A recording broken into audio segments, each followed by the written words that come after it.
Mga mare, eto na yung electric fan na may sariling weather forecast. Paano ba naman? Napakalakas talaga ng hangin. Introducing the Camel CHSF 181MX Habagat Series Stand Fan.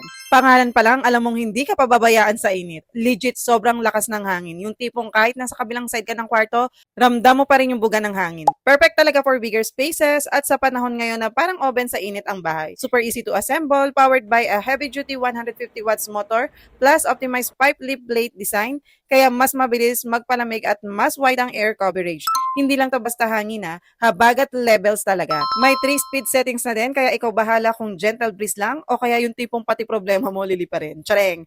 Bet ko rin yung 90-degree oscillation, kaya hindi kailangan agawan sa tapat ng pan. Sharing is caring daw. At syempre, safety first mga mare, may built-in safety fuse protection for safer operation lalo na may kids sa bahay. Bonus 5 years motor warranty na to, kaya alam mong built to last talaga. If naghanap kayo ng matibay, malakas at gawang Pinoy na stand pan, super worth checking out si Camel Habagat series. Check out through their website and use my code. Bye!